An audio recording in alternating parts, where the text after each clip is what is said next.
لا إله إلا الله وحده لا شريك له ونشهد أن سيدنا ونبينا وحبيبنا ومولانا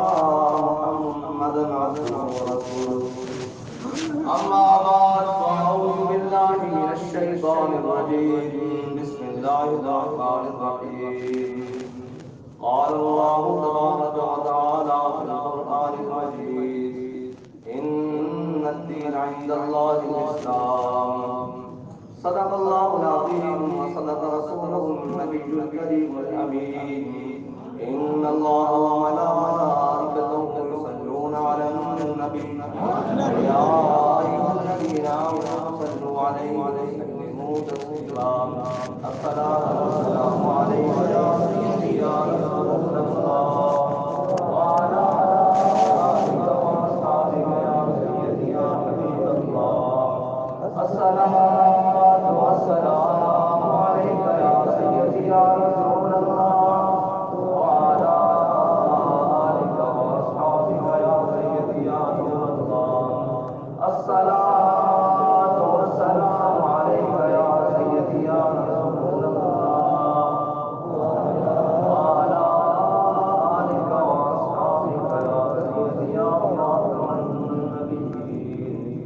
اللہ پروردگارم امت احمد نبی دوست دار چاری عالم تابع اولاد علی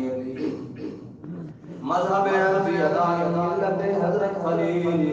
خاک پائے غوث اعظم زیر سایہ ہر ولی صدیق اکس حسن کمال محمد فاروق ذل جاہ جلال محمد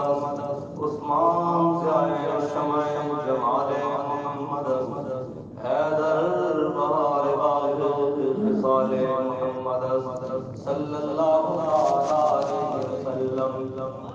لو بھی تو قلم بھی تو تیرا وجود الکتاب لو بھی تو قلم بھی تو تیرا وجود الکتاب گنبد آپ کی نرنگ تیرے مرید میں ہوا عالم آب و خاک میں تیرے ظہور سے فروغ ذرہ ریت کو دیا تو نے طلوع آفتاب سامعین محترم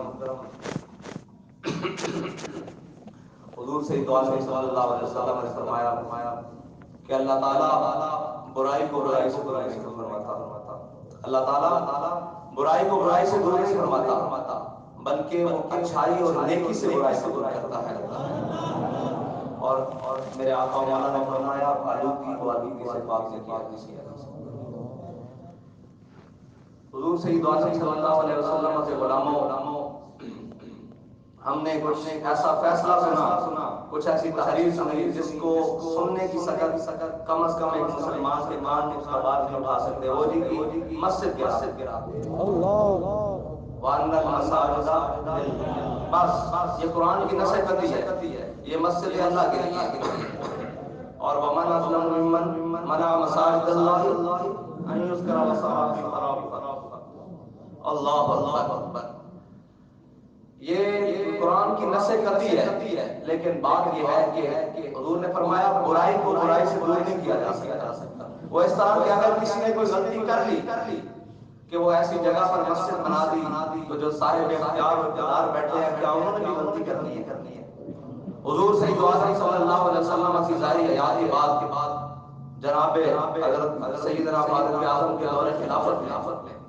آپ کی رعایا میں ایک شخص کو خواب آیا قحط کا زمانہ چل رہا ہے زوروں پر قحط ہے مکمل ریاست مدینہ میں قحط چل رہا ہے حضور سید عالم صلی اللہ علیہ وسلم کا ظاہری زمانہ گزر چکا حضرت صدیق اکبر کا بھی ظاہری زمانہ حضرت عمر کا دور خلافت ہے قحط کا زمانہ ہے اور ایک حضرت عمر کی رعایا میں ایک شخص کو حضور سید عالم صلی اللہ علیہ وسلم صاحب میں تشریف لا کے حضرت حضور سید عالم صلی اللہ علیہ وسلم نے پتہ کیا فرمایا بارش ہو جائے گی لیکن عمر سے کہو دنائی اختیار کرے بارش ہو جائے گی لیکن عمر سے کہو دانائی اختیار کرے اللہ اکبر. یہ صرف حضرت جناب عمر کے لیے پیغام نہیں ہے، یہ ہر اس شخص کے لیے پیغام ہے جو کسی بھی رعایا کا حاکم بن جائے یا بنا دیا جائے. قیامت تک یہ اس کے لیے پیمانہ ہے کہ دانائی اختیار. اس کا یہ مطلب نہیں ہے کہ اگر آپ اتنے بڑے منصب پہ بیٹھے ہیں، اگرچہ نظام نظامیہ موجود ہے لیکن مسلمانوں کی ریاست ہے، اس کے چیف جسٹس ہے، قاضی القضات کا عہدہ ہے، اس کے اوپر ایک بیٹھ کر شخص یہ الفاظ بولے کہ گرا دیا جائے، کیسے ہم برداشت کریں؟ اس کو معلوم ہی نہیں کہ اگر تمہارے یہ الفاظ قبول کر دیے جائیں پھر بابری کو شہید کرنے والوں کو کیا کرو؟ مسجد بن گئی، تمہیں پتہ نہیں ہے تم اس معاشرے میں جیتے ہو، تم کون سی مخلوق ہو کہ جسے یہ الفاظ کے بعد کا معلوم نہیں کہ تم نے کہا گرا دیا جائے، کیسے گرا دیا جائے؟ اگر تمہیں زمین چاہیے، اس امت اس قوم میں ابھی دم موجود ہے کہ اپنے گھر گرا کر تمہیں گراؤنڈ بنا کر دے دیں گے،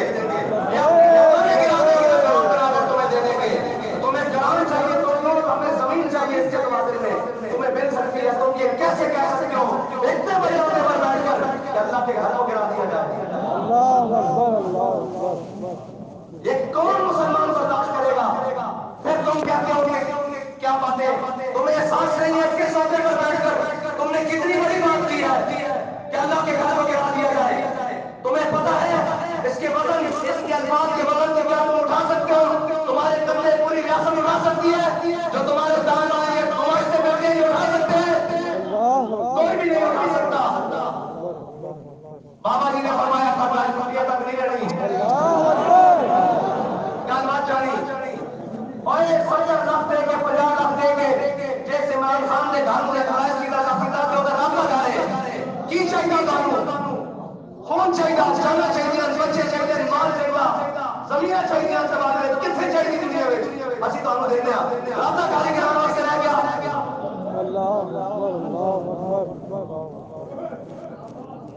اللہ اکبر.